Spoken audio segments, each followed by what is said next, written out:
ప్రభునందు మాకు అత్యంత ప్రియులైన దేవుని ప్రజలందరికీ ఈ ఉదయకాల సమయంలో హృదయపూర్వకంగా శుభాలు తెలియజేస్తున్నాను. మన దేవుడు గొప్పవాడు, మహోన్నతుడు, ఆయన ప్రభావం కలిగినవాడు. అబ్రహాముతో దేవుడు మాట్లాడుతున్నాడు, నేను సర్వశక్తి గల దేవుడును, నీవు నా సన్నిధిలో నిందారహితుడువై నడువుము అని దేవుడు చెప్పారు. ఆల్ మైటీ గాడ్, సర్వము చేయగలిగినవాడు, సర్వము తన ఆధీనంలో ఉంచుకొనగలిగిన అద్భుతమైన దేవుడు ఆయన. అలాంటి గొప్ప దేవుణ్ణి ఆరాధిస్తున్నందుకు మనందరం కూడా అతిశయపడాలి. ప్రభువును మరింతగా మనం స్తుతించాలి. ప్రతిరోజు ఉదయాన్నే లేచిన తర్వాత ప్రార్థన చేసుకుని దేవునితో మాట్లాడిన తర్వాత, వాక్యము ద్వారా దేవుని స్వరాన్ని విన్న తర్వాత, పరిశుద్ధ గ్రంథంలో నుండి ఒక వాగ్దాన సందేశాన్ని ప్రతిరోజు మనం వింటున్నాం. అలా వినడం ద్వారా ఆ రోజంతట్లో మనకు కావాల్సిన స్ఫూర్తిని మరియు ధైర్యాన్ని, ప్రోత్సాహాన్ని మనం పొందుకుని మరింత బలంగా దేవుని కృపలో వర్ధిల్లడానికి ప్రభు సహాయం చేస్తున్నారు. ఈరోజు వాగ్దానం కోసం కనిపెడుతున్నారు కదా, బైబిల్ ఉన్న మీ దగ్గర తెరవండి. 75వ కీర్తన మొదటి వచనాన్ని చదువుకుందాం. Psalm 75 and verse 1. దేవా, మేము నీకు కృతజ్ఞతాస్తుతులు చెల్లించుచున్నాం. నీవు సమీపముగా ఉన్నావని కృతజ్ఞతాస్తుతులు చెల్లించుచున్నాము. నరులు నీ ఆశ్చర్య కార్యములను వివరించుదురు. ఆసాపు అనే భక్తుడు, దైవజనుడు ఈ కీర్తన రచించాడు. అల్తహషెత్ అనే రాగం మీద ఈ కీర్తన రాయబడింది. పూర్వదినాల్లో భక్తులు ఈ కీర్తనలన్నీ కూడా చక్కగా రాగాలు గట్టి పాడేవారు. ఇప్పుడు ఆ రాగాలు మనకు తెలియట్లేదు కాబట్టి చదివేసుకుంటున్నాం కీర్తనలు, కానీ వీటిని పాడేవారు. నాకు చాలామంది ఇశ్రాయేల్ దేశంలో పరిచయం ఉన్నారు. కొంతమంది రబ్బీలు పరిచయం ఉంటే వారితో నేను ఆ సందర్భాల్లో మాట్లాడేటప్పుడు వారు కీర్తనల గ్రంథాన్ని ఇప్పటికీ కూడా పాడుతూ చదువుతూ ఉంటారు. అంటే పాడుతూ ఉంటారు, ఆ కీర్తనల రాగాల్లో పాడుతూ ఉంటారు. చాలా బాగుంటుంది, వినసొంపుగా ఉంటుంది. ప్రాముఖ్యంగా కొన్ని కీర్తనలు అయితే వారు లేచి నిలబడి పాడతారు. రెస్పెక్ట్ఫుల్గా దేవుని వాక్యాన్ని గౌరవిస్తూ లేచి నిలబడి పాడుతూ ఉంటారు.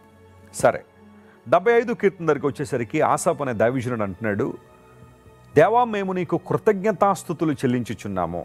కృతజ్ఞతాస్తుతులు అన్న చోట ఇంగ్లీష్లో థ్యాంక్స్ అనే మాట రాయబడితే హిబ్రూలో యాధా అనే పదం వాడబడింది. యాధా అనే పదం 114 సార్లు పాత నిబంధనలో ఆ మాట మనం చూస్తాం. దేవునికి కృతజ్ఞతలు తెలియచేయడం. దానికి యాధా అనే మాటకు హిబ్రూ పదానికి ఇంగ్లీష్లో అర్థాలు వర్షిపింగ్ ది లార్డ్, దేవుని ఆరాధించడం, and giving thanks to him, ఆయనకు కృతజ్ఞత తెలియచేయడం. ఆయన చేసిన మేళ్లను, ఆయన చేసిన ఉపకారములను మర్చిపోకుండా దేవునికి కృతజ్ఞత తెలియచేయడం. రీసెంట్గా చాలామంది శాస్త్రవేత్తలు ప్రపంచంలో ఎక్కువగా ఆనందంగా ఉన్న వాళ్ళని ఒక చోటకి తీసుకొచ్చి లేదా వారి మీద రీసెర్చ్ చేశారు. వారు ఎందుకు ఆనందంగా ఉండగలుగుతున్నారు? అందరూ ఒకే భూమి మీద బ్రతుకుతున్నాం, అందరూ ఒకేలాంటి పరిస్థితుల్లో జీవిస్తున్నప్పటికీ కూడా కొంతమంది ఎక్కువగా ఎందుకు ఆనందించగలుగుతున్నారు, కొంతమంది ఎందుకు కలవరాల్లో, ఆందోళనలో, దుఃఖంలో, వేదనలో ఉన్నారు? What is the difference between these two groups? ఈ రెండు రకాల గుంపుల్లో వ్యత్యాసం ఏంటని పరిశీలన చేశారు. ఆఖరికి తేలిన ఫలితం ఏంటి అంటే, కృతజ్ఞత అనే అంశాన్ని ఎవరైతే ఎక్కువగా ఆనర్ చేస్తున్నారో, లేదా ఎవరిలో అయితే థ్యాంక్స్ గివింగ్ ఉందో, గ్రాటిట్యూడ్ ఉందో, వారు తక్కిన వారికన్నా, అంటే మిగతా వారికన్నా ఎక్కువగా ఆనందంగా ఉండగలుగుతున్నారని ఒక రీసెర్చ్, ఒక సర్వే తెలియజేసింది. అనేక సందర్భాల్లో మీరు కృతజ్ఞులై ఉండండి, దేవునికి కృతజ్ఞతాస్తుతులు చెల్లించండి, బీ థ్యాంక్ఫుల్ టు గాడ్ అనే మాటలు బైబిల్లో పదే పదే ఎందుకు రాయబడ్డాయి తెలుసా? మనం కృతజ్ఞత చెప్పడం ద్వారా దేవునికి ఏదో లాభం అనుకుంటారు చాలామంది, కానీ ప్రయోజనం మనకే. గ్రాటిట్యూడ్ని మనం డెవలప్ చేసినప్పుడు, కృతజ్ఞత అనే అంశాన్ని మనం ఎక్కువగా ఆలోచన చేసినప్పుడు మనమే సంతోషంగా, ఆనందంగా ఉంటాం. కృతజ్ఞత లేని చోట ఏముంటుంది? సణుగుళ్ళు ఉంటాయి, సంశయాలు ఉంటాయి, గొడవలు ఉంటాయి, వివాదాలు ఉంటాయి, కలవరాలు ఉంటాయి, ఆందోళన ఉంటుంది, కలవరం ఉంటుంది, ఇవన్నీ అక్కడ ఉంటాయి. కానీ ఎక్కడైతే కృతజ్ఞత ఉంటుందో, ప్రభువును స్తుతించే అనుభవం ఉంటుందో, ప్రతి చిన్న విషయానికి దేవుని మీద ఆధారపడి, ప్రభువా, నీవు నాకు ఇచ్చిన ప్రతి ఆశీర్వాదాన్ని బట్టి నీకు స్తోత్రం అని ప్రభువుకు చెప్పగలుగుతామో, అప్పుడు మన జీవితాల్లో మరిన్ని ఆశీర్వాదాలు దేవునిలో మనం చూస్తూ ఉంటాం. Lord, we give you thanks, నీకు కృతజ్ఞతాస్తుతులు చెల్లిస్తున్నాము. దానికి కూడా కారణం ఉంది, అదేనంటే నీవు మాకు సమీపంగా ఉన్నావని. ప్రియ దేవుని బిడ్డ, నీకు తెలుసా నీ దేవుడు సమీపంగా ఉండు దేవుడు అని? ఆయన ఎక్కడో దూరంగా ఉండేవాడు కాదు. ఆయన ప్రపంచంలో కొంతమంది కొన్ని రకాల వాదనలు వెలుగులో తీసుకొచ్చారు. ఆ వాదించే వాళ్ళలో కొంతమంది దేవుడు లేడనే వాళ్ళు ఉంటారు కదా, అసలు దేవుడు అనేవాడే లేడు, ఇదంతా దానికదే వచ్చింది, దానికి అదే సృష్టించబడింది, ఒక ర్యాండమ్ సెలక్షన్లోనే అంతా వచ్చింది అన్నట్టుగా భావించే వాళ్ళు చాలామంది ఉంటారు. వాళ్ళ ప్రక్కన పెడదాం కొద్దిసేపు. కానీ కొంతమంది ఏమంటారు తెలుసా, దేవుడు ఉన్నాడు కానీ ఆయన మన విషయాల్లో ఎందుకు జోక్యం కలిగించుకుంటాడు? ఆయన ఎక్కడో ఉంటాడు.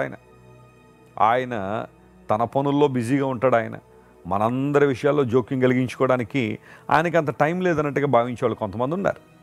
అయితే బైబిల్ గ్రంథం అప్పుడు ఇప్పుడు ఎప్పుడూ చెప్పే మాట ఏంటంటే, దేవుడు మనకిప్పుడు సమీపంగా ఉన్నాడు.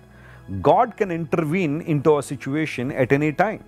ఆయన ఉద్దేశాల ప్రకారం, ఆయన ప్రణాళికల ప్రకారం దేవుడు మన విషయాల్లో జోక్యం కలిగించుకోవడానికి ఆయన ఎప్పుడు సిద్ధంగానే ఉన్నాడు. బైబిల్ గ్రంథ చరిత్రలో ఈ విషయాన్ని దేవుడు అనేకసార్లు రుజువుపరిచారు. తన ప్రజలు తన వైపు చూసినప్పుడు, మొర్రపెట్టినప్పుడు, ప్రార్థించినప్పుడు, విజ్ఞాపన చేసినప్పుడు, తమను తాము తగ్గించుకుని దేవుని వైపు చూసినప్పుడు దేవుడు వారి జీవితాల్లో జోక్యం కలిగించుకున్నాడు.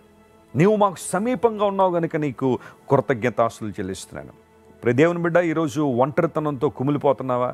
ఒంటరిగా ఏడుస్తున్నావా? ఎవ్వరూ లేరండి వెస్లీ గారు, నన్ను బలపరిచేవారు, నాతో ప్రేమగా మాట్లాడేవారు, నన్ను ప్రేమగా పలకరించే వాళ్ళు ఎవరు లేరని బాధపడుతున్నావా? కొన్ని కుటుంబాల్లో కొంతమంది స్త్రీలు ఇదే బాధ ఈరోజు కలిగి ఉన్నారు. భర్త అయితే పేరుకైతే ఉన్నాడు కానీ ఎప్పుడూ ప్రేమతో పలకరించడండి, ఎప్పుడూ ప్రేమతో మాట్లాడండి, ఎప్పుడూ ఆప్యాయత నా మీద చూపించలేదు, నా బాధ్యతలు ఆయన నెరవేర్చడండి అని కొంతమంది స్త్రీలు ఏడుస్తున్నారు. లేదా కొంతమంది పురుషులు కుటుంబాల్లో జరుగుతున్న పరిస్థితులు బట్టి కన్నీళ్ళు పెట్టుకునే వాళ్ళు చాలామంది ఉన్నారు. నా భార్య నన్ను పట్టించుకోదండి, ఇష్టానుసారం తిరుగుతూ ఉంటుంది, ఆమె తోచిందే చేస్తూ ఉంటుందని అనేక మంది పురుషులు ఏడుస్తున్నారు ఈ రోజుల్లో. సమీపంగా ఉన్నట్టుగానే కొంతమంది కనబడతారు కానీ వారు నిజంగా నీ మనసుకు దగ్గరగా లేరు. కానీ దేవుడు అలాంటి వాడు కాదు. ఆయన వాగ్దానం చేసిన దేవుడు, వాగ్దానం నెరవేర్చే దేవుడు. ఆయన ఇమాన్యుయల్ అనే మాటకు అర్థం ఏంటో తెలుసా? దేవుడు మనకు తోడై ఉన్నాడు. దేవుడు మనకు తోడు, గాడ్ విత్ us, మనతో ఉండడానికి వచ్చిన దేవుడు ఆయన. యేసు ప్రభువు వారి లోకానికి వచ్చి అందరికీ సమీపంగా ఉండాలనే పశువుల తొట్టిలో ఆయన పరుండు పెట్టబడి ఉన్నారు. బెత్లెహేములో యేసు ప్రభు జన్మించిన తర్వాత పశువుల తొట్టిలో పరుండు పెట్టబడడం ద్వారా ప్రతి ఒక్కరూ ఆయన చూడగలిగారు. ఆయన చూసింది మొట్టమొదటిగా గొర్రెల కాపరులే కదా, అతి సామాన్యులైన ప్రజలే కదా. యేసుక్రీస్తు ప్రభుని దర్శనం చేసుకున్న వాళ్ళు వాళ్లే కదా. ఆయన అందరికీ అందుబాటులోకి వచ్చాడు. ఆయన God is accessible and God is available to every one.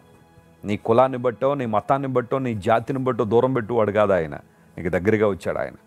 నీవు విశ్వాస నేత్రాలతో ఆయన చూడగలిగితే, if you can understand God's love for you, దేవుని యొక్క ప్రేమను నువ్వు అర్థం చేసుకోగలిగితే ఆయన నీకు సమీపంగా ఉన్నాడనే విషయం నీకు చాలా క్లియర్గా అర్థమవుతుంది. తద్వారా దేవునిలో ఆనందించగలుగుతావు, ప్రభువులో సన్నతించగలుగుతావు. నరులని ఆశ్చర్య కార్యములను వివరిస్తారు. ఆశ్చర్య కార్యాలు జరిగాయి కాబట్టే వాటిని వివరించగలుగుతున్నాం. కార్యాలు జరగకుండా, ఆశ్చర్యమైన కార్యాలు జరగకుండా వివరించే కృప మనకు లేదు కదా. దేవుడు మన జీవితాల్లో ఆశ్చర్య కార్యాలు జరిగిస్తారు. ఈరోజు బహుశా ఒక అద్భుతం కోసం కనిపెడుతున్నావు, ఒక అద్భుతం కోసం ప్రార్థన చేస్తున్నావా? నమ్ము ప్రియ దేవుని బిడ్డ, నీ దేవుడు నమ్మకమైన వాడు, నీ పట్ల ఉన్నతమైన ప్రణాళికలు కలిగిన వాడు, ఖచ్చితంగా అద్భుతాలు చేస్తాడు. ఈ వాగ్దానాన్ని క్లెయిమ్ చేసుకుని ప్రభువును స్తుతించండి, మీ జీవితంలో అద్భుతాలు జరుగుతాయి. ప్రేమగల తండ్రి, ఇంతవరకు నువ్వు మాట్లాడిన ప్రతి మాటను బట్టి నీకు వందనాలు. నీవు మాకు సమీపంగా ఉన్నావు కనుక నీకు వందనాలయ్యా. ఈ లోకంలో ఎవ్వరూ మాకు సమీపంగా లేనప్పుడు నువ్వు మా కోసం ఈ లోకాన్ని దిగి వచ్చావు.